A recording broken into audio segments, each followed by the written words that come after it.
नमस्कार दोस्तों, स्वागत है आपके अपने YouTube चैनल एजुमेनिया 247 पर।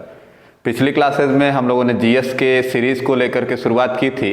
आज हम लोग उस सीरीज़ में जोड़ेंगे एक बहुत ही इम्पॉर्टेंट टॉपिक के बारे में, एक बहुत ही इम्पॉर्टेंट सब्जेक्ट को उसमें हम लोग जोड़ने जा रहे हैं जो इजी लैंग्वेज में नहीं समझ में आता। बड़ी बड़ी किताबें तो उसके ऊपर बन चुकी हैं, लेकिन जनरलाइज करके किसी टीचर से अभी तक आपने नहीं पढ़ा होगा। जी हाँ, हम लोग बात कर रहे हैं इकोनॉमिक्स की, कि इकोनॉमिक्स पे हम लोग बात करेंगे तो इकोनॉमिक्स का एक बहुत बड़ा टॉपिक निकल करके आता है जिसको हम लोग कहते हैं मुद्रास्फीति।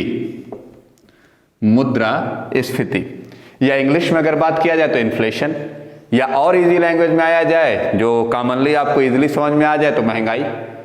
अब महंगाई है क्या? तो अगर हम लोग महंगाई को मेजर करने की बात करें तो हमने कहा कि अगर एक तरफ हम मनी लिख दें और एक तरफ अगर हम ऑब्जेक्ट लिख दें, तो किसी भी ऑब्जेक्ट को अगर हम 1 किलो खरीदने के लिए गए और वो मिलता कितने का है? तो 20 रुपए का। ये घटना कब की है? तो ये घटना है 2018 की। सेम उसी ऑब्जेक्ट को हम खरीदने के लिए दोबारा गए, यानी ऑब्जेक्ट इज कांस्टेंट। आप ध्यान दीजिएगा कि 2018 में भी 1 केजी था और 2020 में भी 1 केजी था, लेकिन जब 2020 में हम खरीदने गए तो मिलता है कितने का? 40 रुपए का। अब नॉर्मल स्टेटमेंट क्या निकल करके आ रहा है कि 2018 की तुलना में महंगाई 2 गुना हो गई। आप देख रहे होंगे कि पहले हम ऑब्जेक्ट को खरीदने के लिए कितना खर्च कर रहे हैं? तो 20 रुपए। उसके बाद हम ऑब्जेक्ट को खरीदने के लिए कितना खर्च कर रहे हैं? तो 40 रुपए।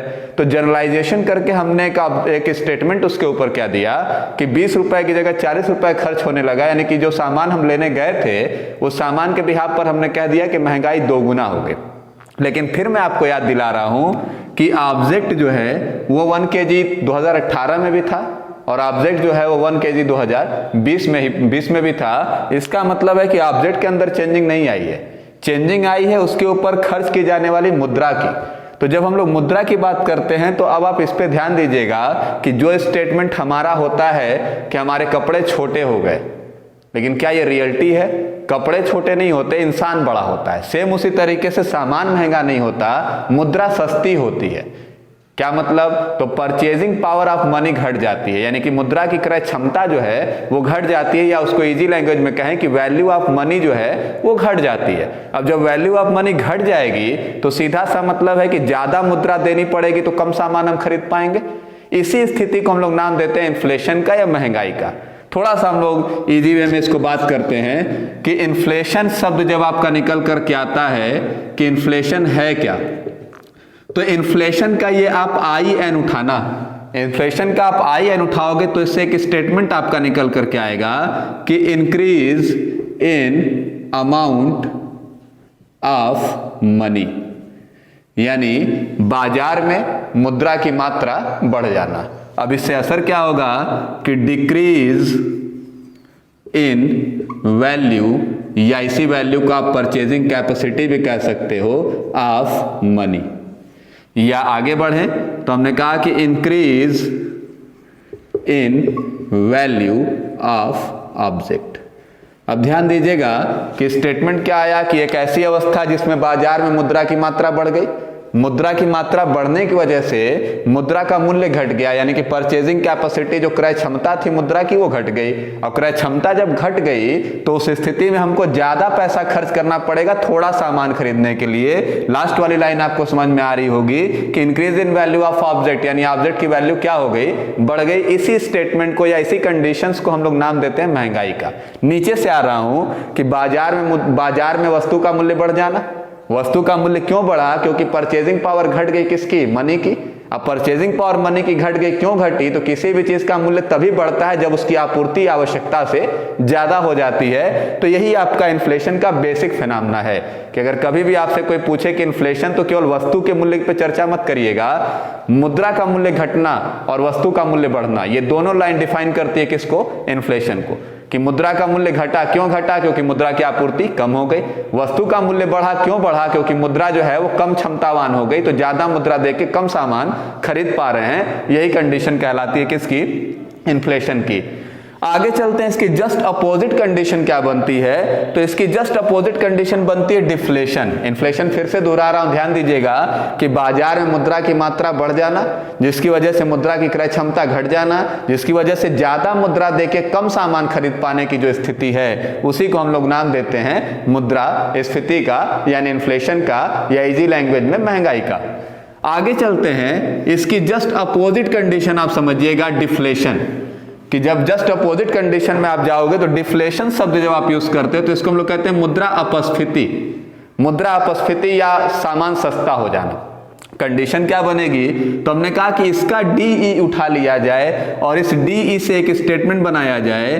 क्या स्टेटमेंट बना, तो decrease in value, decrease in supply of money, यानी बाजार में मुद्रा की मात्रा कम हो जाना। कंडीशन क्या बनेगी, तो कहा कि increase in value of money, condition हो गई। तीसरी कंडीशन क्या बनेगी, तो कहा कि decrease in value of object.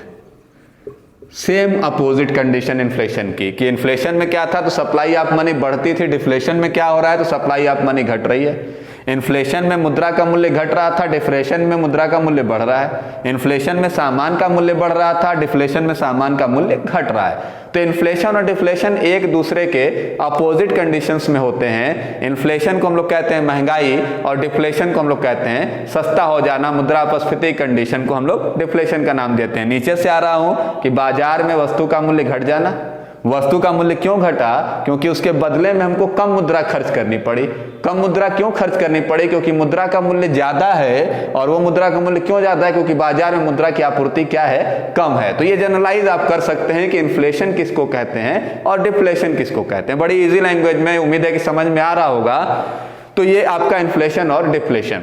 अब क्वेश्चन ये राइज हुआ कि which one is better, inflation एक अच्छी सिचुएशन है या डिफ्लेशन एक अच्छी सिचुएशन है। तो एक चीज आप हमेशा दिमाग में रखिएगा कि इन्फ्लेशन आपको हमेशा आगे की ओर ले जाती है और डिफ्लेशन आपको हमेशा पीछे की ओर ले जाती है। मैं एक नॉर्मल सा एग्जांपल दे रहा हूं कि अगर आपको लगता है कि मेरे घर में एक नई फ्रिज आनी चाहिए, या मेरे पास जो फ्रिज पड़ी हुई है वो फ्रिज पुरानी हो गई है, उसका दरवाजा उखड़ जा रहा है, या कुछ भी इस तरीके की गड़बड़ी है, तो गड़बड़ी क्यों दिखाई दे रही है, तो उसके पीछे एक बेसिक कारण है मेरे पर्स में पड़ा हुआ मुद्रा। अगर मेरे पास पैसा है तो मेरी डिमांड बढ़ेगी, अगर मेरे पास पैसा नहीं है तो उसी फ्रिज से मैं काम चलाऊंगा अभी 2-3 साल और। तो मेन रीजन क्या होता है कि पैसे की सप्लाई आपको आगे की ओर ले जाती है। आप अपने बारे में अच्छा सोच सकते हो, अपनी ग्रोथ के बारे में सोच सकते हो कब, जब सप्लाई ऑफ मनी बढ़ेगी। और सप्लाई ऑफ मनी बढ़ कब रही है, तो in the case of inflation. Deflation में सप्लाई ऑफ मनी घट रही है तो हमेशा आपको पीछे की ओर ले जाएगा, कभी भी वो आगे नहीं बढ़ने देगा। अब 1930, 40, 50, 60 में आपने एक स्टेटमेंट सुना होगा कि कोई भी सामान 1 रुपए में मिल जाता था। बड़ी अच्छी कंडीशन है कि कोई भी सामान आवश्यकता से सस्ता मिल रहा है, ज्यादा परेशान नहीं होना है। लेकिन जरा बता दो कि क्या 1940 में किसी के पैर में स्लीपर थी? क्या 1940 में किसी के घर में एसी लगा था? क्या 1950 में किसी के घर में कूलर या टीवी था? तो मेन रीजन क्या है, तो इन्फ्लेशन और डिफ्लेशन आपको हमेशा बैलेंस रखते हैं कि इन्फ्लेशन आपको आगे की ओर ले जाएगा, डिफ्लेशन आपको पीछे की ओर ले जाएगा। जब तक सप्लाई ऑफ मनी होगी नहीं तब तक आप आगे की ओर सोचोगे नहीं। एक नॉर्मल सा फ्लो चार्ट से मैं इस चीज को क्लियर करूंगा कि इन्फ्लेशन का क्या फायदा क्या नुकसान है। तो ये स्टेटमेंट आप दिमाग में रखिएगा कि इन्फ्लेशन आपको हमेशा आगे की ओर ले जाएगा और डिफ्लेशन आपको हमेशा रोकेगा या नीचे की ओर ले जाएगा। लेकिन इन्फ्लेशन भी एक बैलेंस कंडीशन में होना चाहिए। आवश्यकता से ज्यादा सप्लाई ऑफ मनी भी खतरनाक है इकोनॉमी के लिए। कैसे, तो नॉर्मल केस आप जरा देखो कि हमने कहा क्या कि अगर हम बढ़ा देते हैं सप्लाई किसकी, मनी की, जिसको हम लोगों ने इन्फ्लेशन का नाम दिया था कि अगर सप्लाई ऑफ मनी अगर आप बढ़ाते हो तो तुरंत दिमाग में आएगी क्या, तो आप कहोगे दिमाग में आती है डिमांड। किसकी, तो डिमांड आएगी आपकी ऑब्जेक्ट की। डिमांड की ऑब्जेक्ट जैसे ही आएगी तो सीधा सा मतलब है कि इस डिमांड की सप्लाई भी होगी, यानी ऑब्जेक्ट की सप्लाई के बारे में भी सोचा जाएगा। सप्लाई कैसे होगी, तो सप्लाई तभी होगी जब इसका कहीं ना कहीं प्रोडक्शन किया जाए, यानी ऑब्जेक्ट का प्रोडक्शन भी अनिवार्य हो जाएगा। प्रोडक्शन ऑब्जेक्ट का अगर अनिवार्य होगा तो ये तभी पॉसिबल है कि जब इसकी कंपनियां ओपन हो, तो कंपनीज ओपन होंगी। कंपनीज ओपन होंगी तो सीधा सा मतलब है कि उस कंपनीज के अंदर एम्प्लॉय वर्कआउट करेंगे, यानी एम्प्लॉय कुछ ना कुछ काम करेंगे।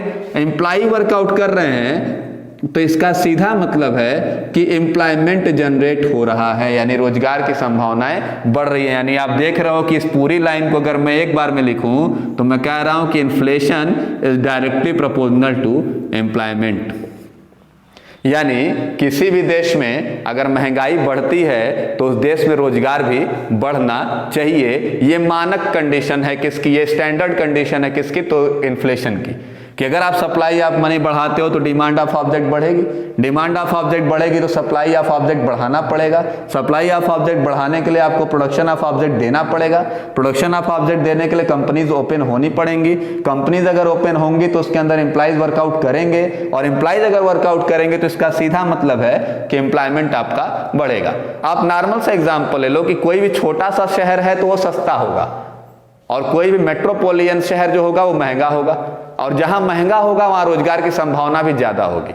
छोटे शहर में सामान तो सस्ते मिलेंगे लेकिन रोजगार की संभावना भी वहां कम होगी। इसी लाइन को मैं कोरिलेट कर रहा हूं कि inflation is directly proportional to employment, कि जहां पर महंगाई होगी वहां रोजगार की संभावना भी ज्यादा होगी। आपने देखा होगा कि अगर कोई छोटा सा शहर है तो वहां महंगाई तो कम है, साथ साथ वहां रोजगार भी कम है। लेकिन अगर आप बंबई की बात करो, मुंबई में जब आप जाओगे तो वहां महंगाई भी बढ़ेगी, अगर महंगाई बढ़ रही है तो साथ साथ रोजगार की भी प्रबल संभावना वहां दिखाई देगी। तो ये स्टैंडर्ड कंडीशन बनती है किसकी, तो in the case of inflation, कि अगर आपको एक स्टेटमेंट दिया जाए तो आप सीधे सीधे कह सकते हो कि inflation is directly proportional to employment, कि यदि किसी देश में महंगाई बढ़ती है तो उस देश में रोजगार भी बढ़ेगा। अब इसको जनरलाइज करके आप देखोगे तो SSSC के या UPPSC के क्वेश्चंस बनते हैं जब इस पे, तो उसमें यही कहा जाता है कि यदि किसी देश में रोजगार बढ़ता है तो, और 4 ऑप्शन आपके सामने रख दिए जाएंगे, महंगाई बढ़ेगी, महंगाई घटेगी, महंगाई पर कोई असर नहीं पड़ेगा, या उल्टा क्वेश्चन पूछ दिया जाए कि यदि किसी देश में महंगाई बढ़ती है तो उस देश में रोजगार बढ़ेगा, घटेगा, कोई प्रभाव नहीं पड़ेगा, इनमें से कोई नहीं। इस तरीके के ऑप्शंस आते हैं।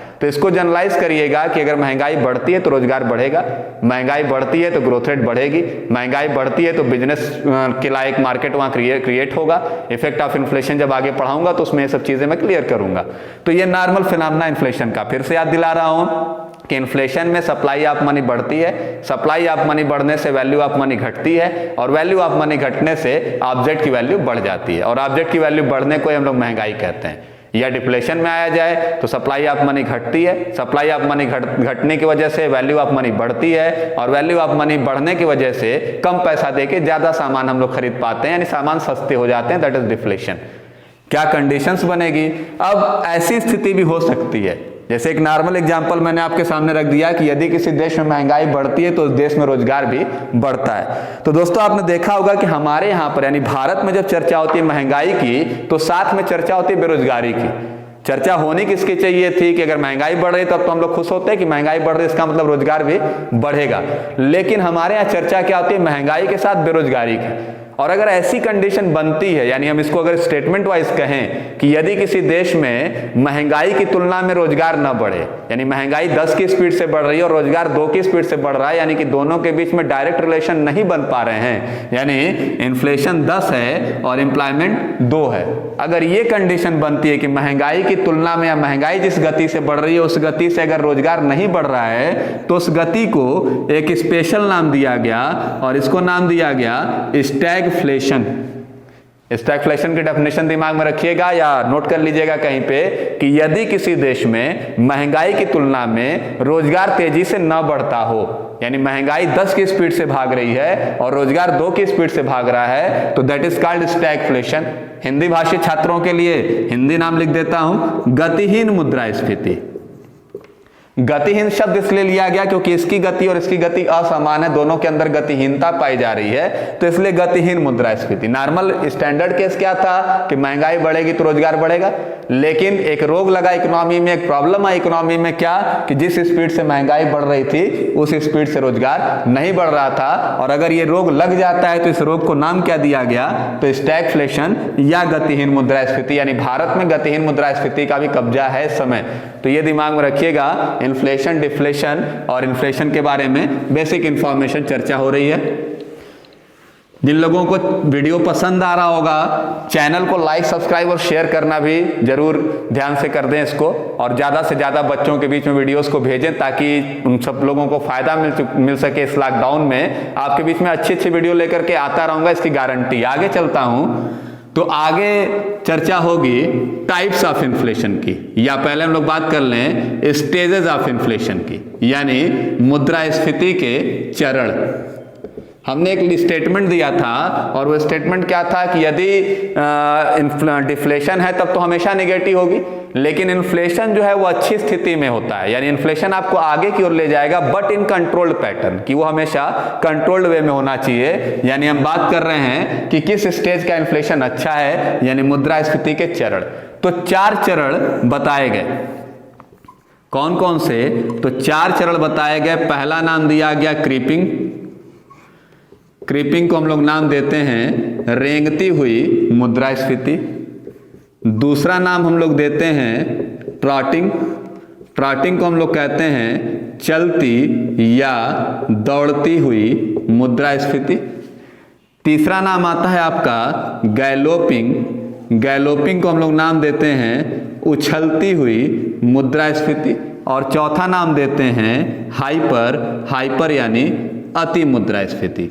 तो ये 4 स्टेज हैं, यानी अगर कभी भी आपसे पूछा जाएगा कि मुद्रास्फीति के कितने स्टेज होते हैं, मुद्रास्फीति के कितने चरण होते हैं, तो 4 चरण होते हैं। ये ग्रोथ रेट की चर्चा हो रही है। मैं मान लेता हूं कि पिछले साल किसी भी देश में सप्लाई ऑफ मनी 100 थी और इस साल उस देश में सप्लाई ऑफ मनी 110 हो गई, यानी हम सीधे कह दें कि मुद्रास्फीति की स्पीड क्या थी या ग्रोथ रेट क्या था, तो 10% था।